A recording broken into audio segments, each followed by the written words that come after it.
താരതമ്യേന സമ്പന്നമായ ഒരു കുടുംബത്തിലായിരുന്നല്ലോ ജനനം.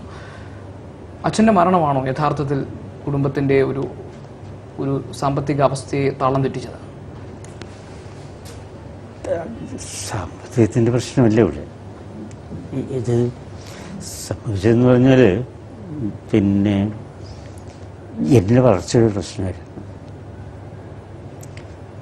ഈ ശ്രദ്ധേയമായ ഒരു ജീവിതം നയിക്കാൻ കഴിഞ്ഞില്ല.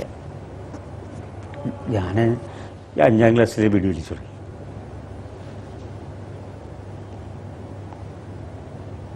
അതെ, വേണ്ടാത്ത എല്ലാ തെറ്റുകളും ചെയ്തിട്ടുണ്ട്. പക്ഷേ നല്ല മാർക്കുകൾ വാങ്ങിച്ച് ജയിക്കുകയും ചെയ്തു. അപമാനിക്കപ്പെട്ടിട്ടുണ്ടോ? തിരസ്കൃതനായിരുന്നു. മാത്രമല്ല, ഞാൻ എപ്പോഴും ഒരു ദുഃഖിതൻ്റെ വേഷം കെട്ടിയിരുന്ന ഒരു വിദൂഷകനായിരുന്നു എനിക്ക് തോന്നി. ഈ മദ്യപാനം തുടങ്ങുന്നത് തന്നെ ഇവിടെ ആദ്യം കഥകൾ എഴുതിയിരുന്നു അല്ലേ? കഥകൾ എഴുതിയിരുന്നു. അതിനു മുൻപേ തുടങ്ങിയോ മദ്യപാനം? ഞാൻ പറഞ്ഞില്ലേ 10ാം ക്ലാസ് തുടങ്ങിയെന്ന് പറഞ്ഞില്ലേ. അത് ഞാൻ അന്ന് മദ്യം കഴിച്ച് മറക്കാനുള്ള ഒരു വിഷമം, ഒരു ദുഃഖം, നൊമ്പരം മനസ്സിലുണ്ടായിരുന്നു. അത് ഉണ്ടാവേണ്ട കാരണം എനിക്ക് ഇപ്പോഴും അറിഞ്ഞതാണ്.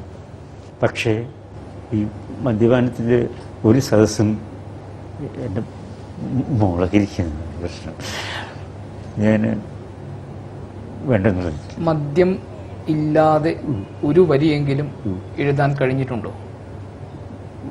പക്ഷെ എഴുതിയിട്ടുള്ള വരികൾ എന്തെങ്കിലും കുറ്റം കണ്ടിട്ടുണ്ടോ ആരെങ്കിലും?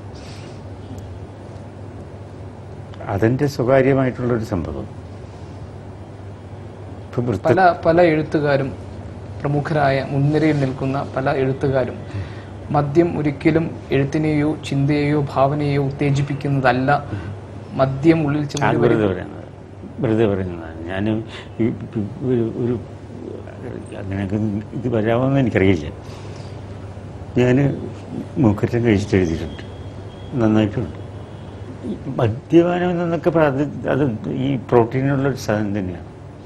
ഞാനൊരു ഊണിന് പകരം ഉപയോഗിക്കുന്ന ഒരു വിശപ്പിന് പകരം ഉപയോഗിക്കുന്ന ഒരു ഇന്ധനമായിട്ടാണ് ഞാൻ കാണുന്നത്.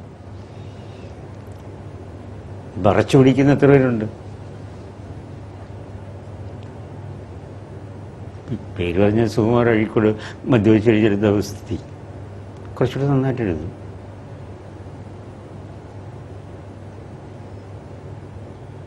രഹസ്യമായിട്ട് മദ്യപിക്കുന്ന എത്രയോ സാഹിത്യകാരന്മാരുണ്ട്. ഈ തുറന്നു പറയാനുള്ളൊരു ചങ്കൂറ്റം വേണം.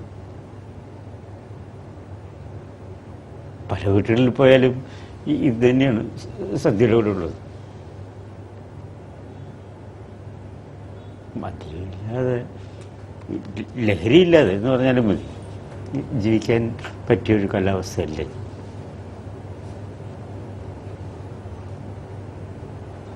എൻ്റെ ഒരു ചങ്ങാതിയെപ്പോലാണ് ഞാൻ ഈ ലഹരിയെ കണ്ടത്.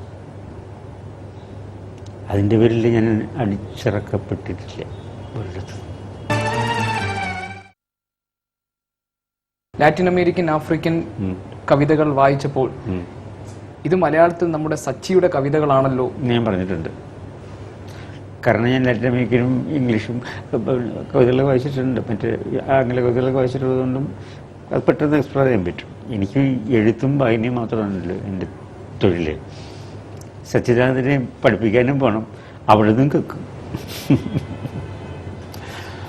ഞാൻ എൻ്റെ ഏറ്റവും അടുത്ത നല്ലൊരു ചങ്ങായിയാണ് സച്ചിദാനന്ദൻ. അയാളിത് കാണാതിരിക്കട്ടെ, ഇത് മറ്റൊരു കാര്യം. പിന്നെ അങ്ങനെ പകർത്തി എഴുതുന്നുണ്ടോ നമ്മുടെ ആധുനിക കവികൾ? ആധുനിക പലരും. എനിക്കിത് വായിക്കാനുള്ള സമയമില്ല, എഴുതാനുള്ള സമയമുള്ളൂ. അതിനാണ്. പിന്നെ